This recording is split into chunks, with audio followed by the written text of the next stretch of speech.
जर हे तुम्ही केलं नाही तर तुमचा स्कोर कधीही वाढणार नाही आणि तुम्ही पोलीस भरतीचे जे स्वप्न पाहताय ते कधीही पूर्ण होणार नाही. कारण हा पार्ट आपल्या या जर्नीमध्ये अत्यंत महत्वाचा आहे.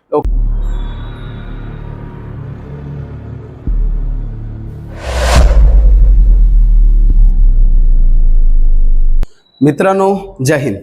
आज आपल्याला अत्यंत महत्त्वाच्या विषयावर चर्चा करायची आहे, ज्याचं नाव आहे लेखीची स्ट्रॅटर्जी. मित्रांनो, मी तुम्हाला आतापर्यंत ग्राउंडची मेरिट किती लागेल, लेखीची मेरिट किती लागेल, त्यानंतर आपण कशा प्रकारे तयारी ठेवली पाहिजे, 100 मीटर स्ट्रॅटर्जी, 800 मीटर, 1600 गोळा, सगळं काही देऊन ठेवलेलं आहे. आता अत्यंत महत्त्वाच्या काही व्हिडिओज द्यायचे आहेत. त्यातला हा एक महत्त्वाचा भाग आहे की लेखीची आपण स्ट्रॅटर्जी काय ठेवायची आहे. आपल्याकडे कालावधी किती आहे बघा, शेवटचे 45 दिवस ते जास्तीत जास्त 60 दिवस मिळतील मुंबई वगळता. मुंबईला थोडासा वेळ होईल, मुंबईची स्ट्रॅटर्जी मी वेगळी आखून देईन. परंतु इकडे जर आपण पाहिलं तर आपल्याकडे 45 दिवस मिळतील. आज तारीख आहे 3 जानेवारी. ओके, 3 जानेवारीची तारीख आहे. आपली जी लेखी आहे ती सर्वसाधारण 10 फेब्रुवारी ते 15 फेब्रुवारी पासून सुरुवात होऊ शकते असं मला वाटते. कारण जिथे कमी फॉर्म पडलेले आहेत तिकडे पटापट 1-2 हजार पोरं बोलवतील, उमेदवार बोलवतील. सगळी प्रक्रिया पूर्ण करून लगेच परीक्षा होऊ शकते. आणि जर त्यांनी थांबायचं ठरवलंच की नाही बाबा सगळ्या घटकाची एकाच दिवशी होईल, तर मग ती मार्च आणि एप्रिललाच जाईल. म्हणजे जर तसं झालं तर मग मार्च आणि एप्रिल अशी लेखी परीक्षा होईल. परंतु ज्या घटकाचं प्रक्रिया पूर्ण झालेली आहे त्या घटकाने जर लेखी घ्यायची ठरवली तर 10 फेब्रुवारी कमीत कमी आपल्याला कालावधी मिळतोय. म्हणजेच आपल्याकडे काय आहे, 45 दिवस ते 60 दिवस एवढेच आपल्याला मिळत आहेत. मग ह्या काळात आपण काय काय केलं पाहिजे, मी एकूण 12 पॉइंट्स तुमच्यासाठी काढलेले आहेत जे की अत्यंत महत्वाचे आहेत. सगळ्यांनी इकडे लक्ष देणं गरजेचं. सर्वात पहिलं, तुम्ही एकही पुस्तक नव्याने घेऊ नका, नवीन पुस्तकं वाचू नका. ओके, तुम्ही जी पुस्तकं मी सांगितलेली आहे ती पुस्तकं वाचली असेल किंवा वाचायची चालू असतील तीच तेवढीच करा. नवीन पोरांचं वाचायचं चाललंय, बाकी ज्यांचं झालेलं आहे त्यांना फक्त आणि फक्त रिव्हिजन करायचे. 45 दिवसात ते 60 दिवसात तुमची कमीत कमी 5 रिव्हिजन कशी पूर्ण होईल. आता 5 जास्त वाटते तर 3 घ्या, 5 कमी वाटले तर 8 ते 10 घ्या. म्हणजे ते डिपेंड करेल की तुम्ही किती फास्ट रिव्हिजन करताय याच्यावर. ओके, मी जवळपास 15 वेळा रिव्हिजन केलेले, आकाश सह्याद्री पुस्तक वाचून काढलेलं आहे आणि काही पुस्तकं तर 30 वेळा पण वाचून काढलेले आहेत. ओके, तर जेवढी जास्त रिव्हिजन करणार तेवढं तुमचं सिली मिस्टेक कमी होईल. आलं का लक्षात? आणि तेवढं जास्त तुमचं ते म्हणतात ना की गोष्टी लक्षात राहतील. ओके, म्हणून जास्तीत जास्त तुम्ही रिव्हिजन करा. आतापर्यंत तुम्ही जे काय केलं त्याला एवढं महत्व नाही. आता ह्या शेवटच्या दिवसात तुम्ही जे काय करता त्याला जास्त महत्व आहे. ओके, तर बघा, सर्वात पहिलं तुम्हाला रिव्हिजन करायचे, त्याचबरोबर मॅथ्स आणि रिझनिंगची तुम्हाला प्रॅक्टिस करायची. ओके, तुम्ही काय करा, मिक्स प्रॅक्टिस करा. जास्तीत जास्त काय करा, मिक्स प्रॅक्टिस. मी तर म्हणेन की 24,500 जे आहे ते अख्खं झालं तर भारी काम होईल. ओके, एकदम खतरनाक काम होईल.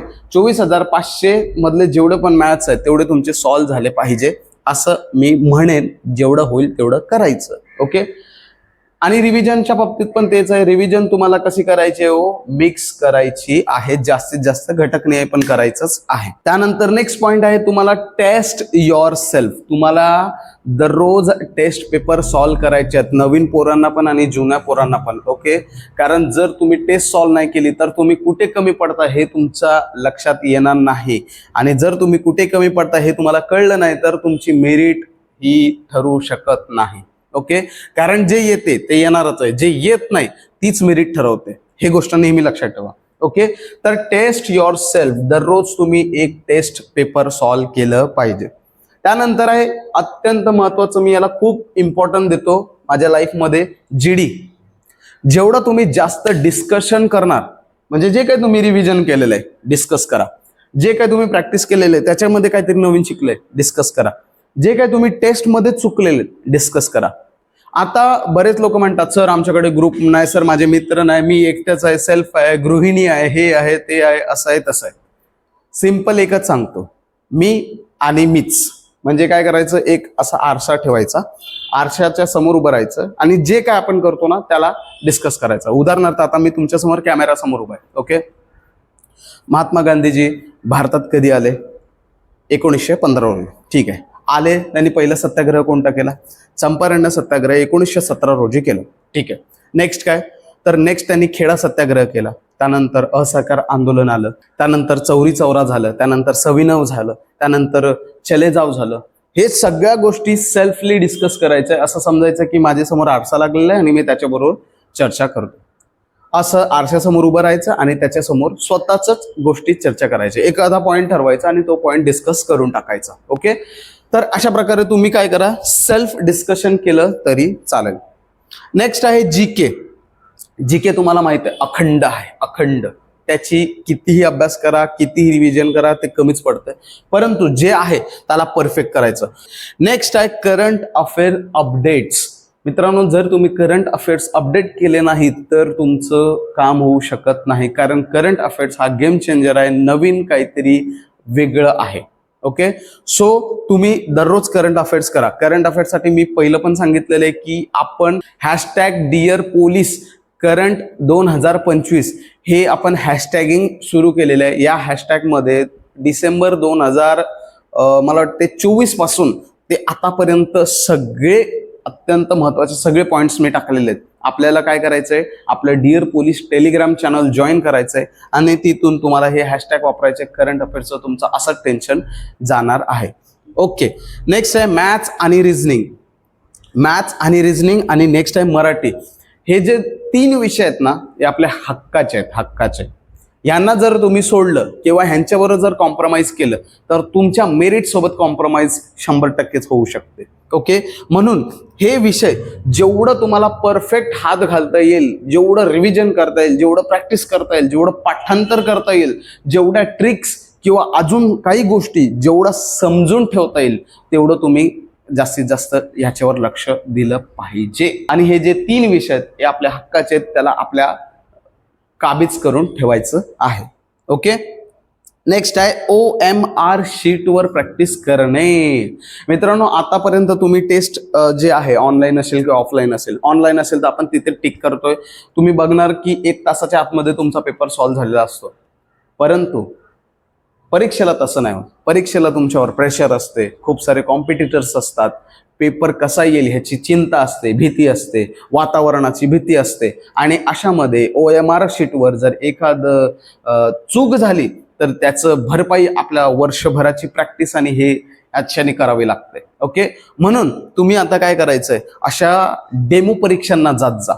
विविध अकॅडमी किंवा क्लासेस काही पैसे घेऊन डेमो घेतात, त्यांच्याकडे जात जा आणि त्या मॉलमध्ये बसून पेपर देत जा. कमीत कमी टेस्टसाठी तरी तुम्ही आता शेवटच्या काळात गेले पाहिजे. ओके. आणि तिथे जाऊन तुम्ही परीक्षा द्या. किंवा जर घरी करत असाल तर OMR शीटवर प्रॅक्टिस करा. OMR शीट सुद्धा आपण आपल्या डिअर पोलीस टेलिग्रामला दिलेले आहे. तुम्हाला काय करायचंय, जॉईन करायचं. ओके. नेक्स्ट आहे टाइम मॅनेजमेंट. बरेच लोक टेस्ट तर सोडवतात पण त्यांचा टाइम मॅनेज होत नाही. तुम्हाला टाइम मॅनेजमेंट शिकावं लागणार आहे. त्याच्यासाठी आपला एक जुना व्हिडिओ आहे, परंतु मी तुम्हाला नवीन व्हिडिओ करून देणार. त्याच्यामध्ये अजून काही चांगल्या गोष्टी तुम्हाला ऍड करून तुम्हाला नवीन सगळं करून देईन. टेन्शन घ्यायचं नाही. फक्त काय करायचं, डिअर पोलीस जे युट्यूब चॅनल आहे ते सबस्क्राईब करून ठेवायचं. तुम्हाला अत्यंत महत्त्वाच्या सगळ्या व्हिडिओज मिळणार आहेत. ओके. नेक्स्ट आहे ट्रिक्स अँड नोट्स. मित्रांनो, जे काही तुम्ही नोट्स काढलेले आहेत, जे काही माझे नोट्स आहेत, जे काही इतर क्लासेसमधून, जे काही इतर अकॅडमीमधून जे काही नोट्स मिळालेले त्या नोट्सची तुम्हाला जास्तीत जास्त उजळणी करायची आहे. सगळे ट्रिक्स तुम्हाला जशा तसे पाठांतर करायचं आहे. ट्रिक्सने काय होतं माहिती आहे का मित्रांनो, तुमचा अभ्यास थोडासा कमी होतो आणि तुम्ही कमी काळात जास्त गोष्टी लक्षात ठेवतात. मग आता नवीन ट्रिक्स पाठांतर करत बसू नका. जे ट्रिक्स आहेत ते समजून घेण्याचा प्रयत्न करा. तुम्ही जे ट्रिक्स बनवलेले त्याची उजळणी करायचा प्रयत्न करा. नवीन ट्रिक्स जास्तीत जास्त फॉलो करण्याचा प्रयत्न करू नका, नाहीतर मग तुम्ही वेडे व्हाल. कारण मग ते नवीन नवीन गोष्टी, मग अभ्यास राहील बाजूला नाही, ट्रिक्सच शिकायला बसणार किंवा समजायला बसणार. तर तसं करू नका. मी म्हणेन की माझ्या नोट्समध्ये काही 4-5 ट्रिक्स आहेत बघा. तेवढं जरी तुम्ही केलात ना तर तुमचं जबरदस्त काम होईल. ओके. तर नोट्स पण कुठे मिळतील, Dear Police Telegram channel. Next आहे मित्रांनो स्पेशल वर्क. स्पेशल वर्क म्हणजे काय हो, तुम्ही जे टेस्ट सोडवताय त्याच्यामध्ये तुम्हाला किती पडते, 80 मार्कापासून ते 90 मार्कापर्यंत तुम्हाला टेस्टमध्ये स्कोर येतोय. म्हणजेच काय, तुमचे 20, 15, 10, असे मार्क चुकत आहेत त्याच्यावर तुम्हाला आता ह्या काळात विशेष लक्ष द्यायचं आहे.